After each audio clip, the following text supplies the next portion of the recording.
Hi gents, today's lesson is on thermal radiation. So we've already looked at conduction and convection, and we're now going to concentrate on radiation. So the lesson objective today, at the end of the lesson, you should be able to explain how thermal energy is transferred through a vacuum, explain what factors affect the amount of thermal radiation emitted and absorbed by an object, and give examples of where we can use this to our advantage. So we've already seen that thermal energy can be transferred via conduction and convection. And in both these cases, that energy is being transferred via particles. In the case of conduction, it's through the collision of particles, one particle gaining kinetic energy, colliding with its neighbour, or via free electrons in the case of metals. But with convection, it is the particles gaining kinetic energy, vibrating more vigorously, moving further apart, and therefore that region of gas or liquid becoming less dense and rising.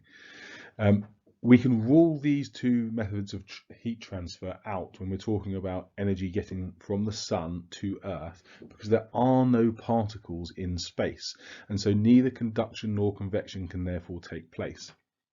So how is that energy getting from the sun to us if it's not being carried by moving particles?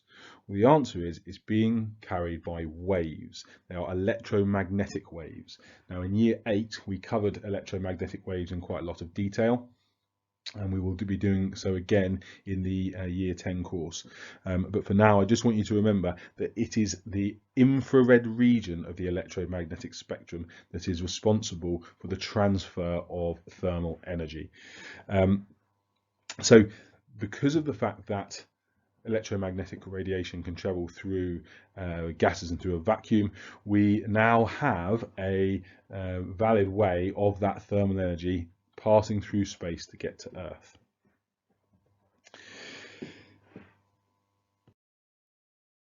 Okay, so one of the things we need to look at in our course is the factors that affect the emission and absorption of thermal radiation. The first and most obvious is the temperature of the object. The hotter an object is, the more thermal radiation it is going to be emitting. I mean, let's not forget all objects both emit and absorb thermal radiation, all objects. I mean, the only object that theoretically wouldn't would be an object that is at absolute zero. And as we've discussed in the past, no objects have ever or can ever be at absolute zero. So all objects are going to be both emitting and absorbing thermal radiation simultaneously. If an object is hotter than the room that it's in, or hotter than its surroundings, then it's going to be emitting more thermal radiation than if it is absorbing, and therefore the overall effect will be one of emission. If the object is colder than its surroundings, then it's going to be absorbing more thermal radiation than it is emitting, and so it will have an overall effect of absorption. So the temperature of the object in comparison to its surroundings is going to be a very, very important factor when determining the amount of thermal radiation being emitted or absorbed. Okay, the second thing is the surface area of the object.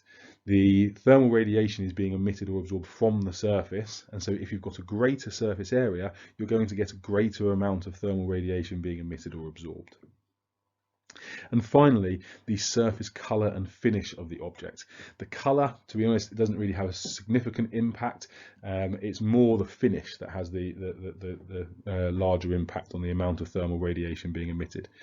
We're going to cut away to some demonstrations now that show this. We're also going to do some practicals on this in our next lesson. Hi guys, this is a Leslie's cube. It's a metal container that has different surfaces on each face. So the two that I'm going to concentrate on are this one, which is a black matte finish, and this one, which is a white shiny finish. Now what I'm going to do is fill this with water that has been freshly boiled.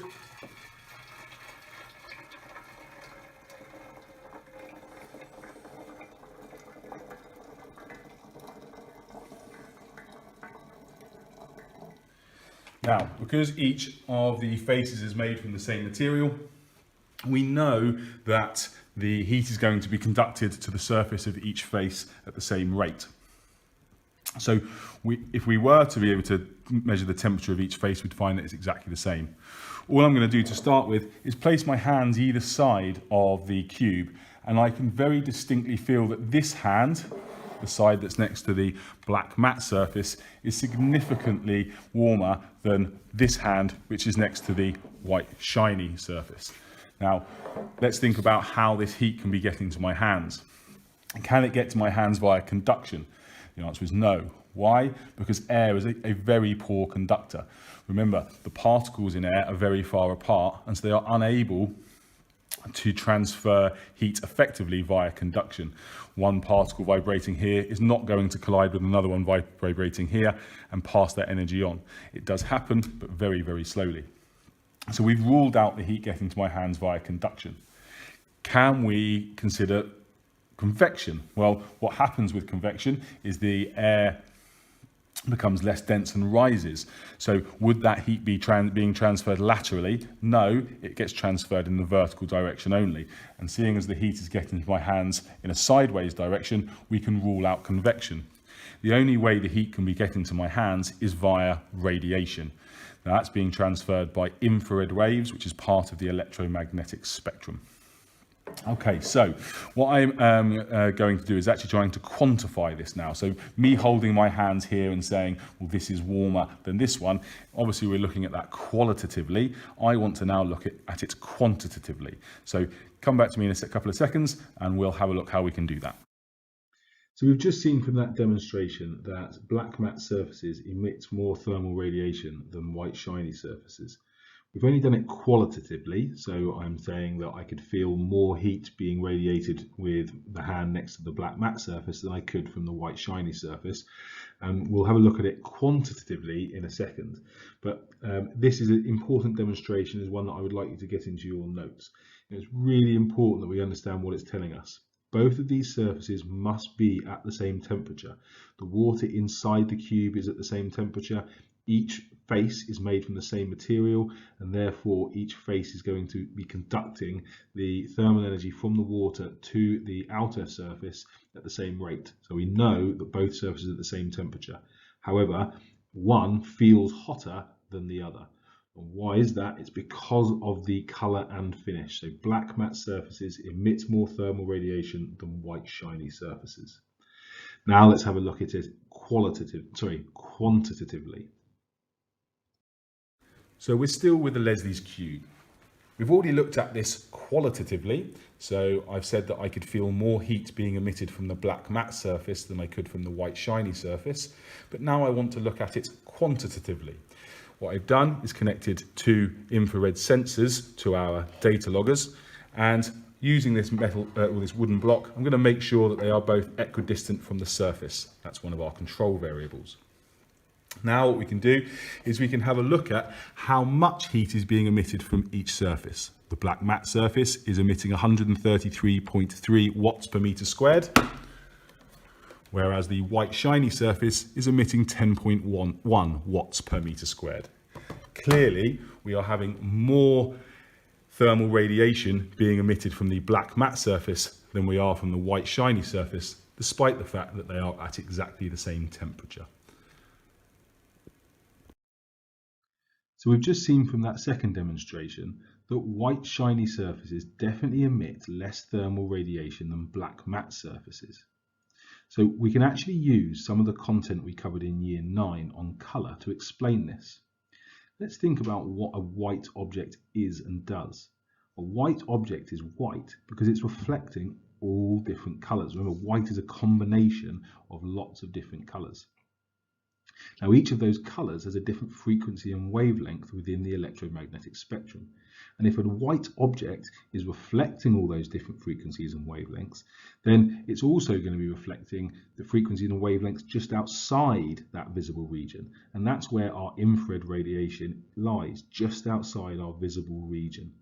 So if that white object is reflecting all the different frequencies and wavelengths of all the different colours, it's also going to be reflecting the infrared, which is just outside that visible region.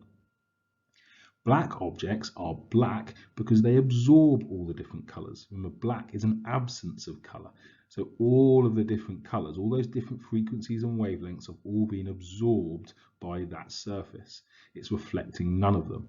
Now, if our black object is absorbing all the different colours, i.e. all those different frequencies and wavelengths within the visible region, it's also going to be absorbing frequencies and wavelengths just outside the visible region. Again, that's where our infrared radiation is. So black objects are going to be absorbing all colours and infrared radiation.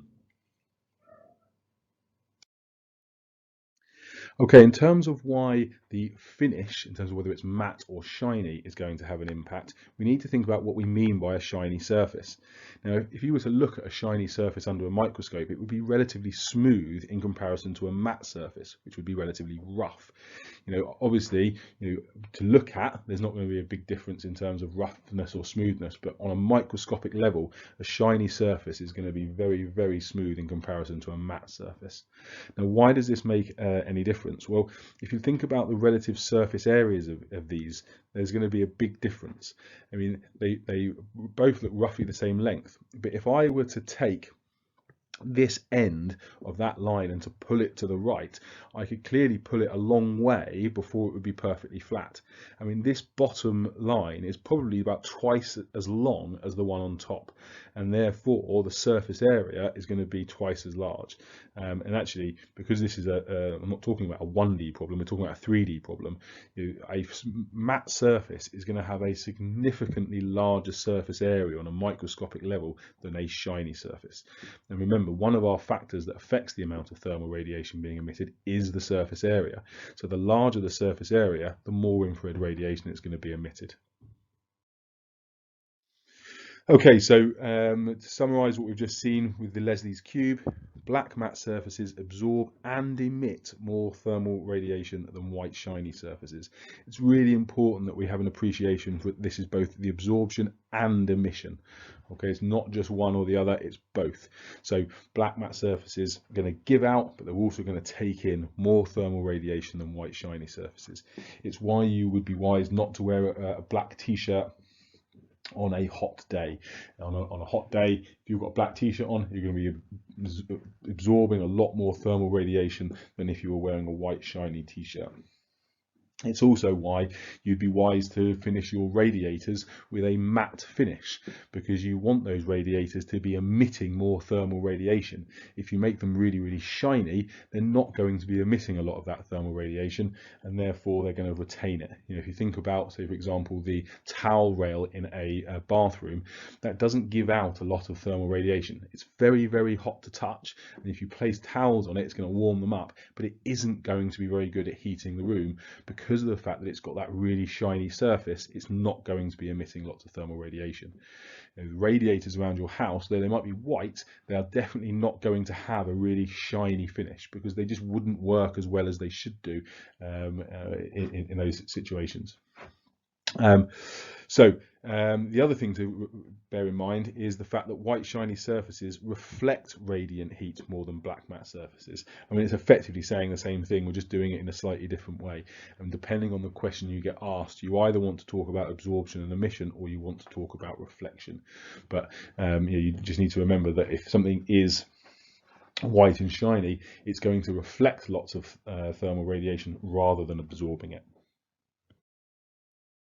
So an example of this is a space blanket. So this diagram shows a guy wrapped in a space blanket. So it's like a shiny blanket. You may have seen them being given to people at the end of marathons or being given to hypothermic patients that are stuck on a mountainside.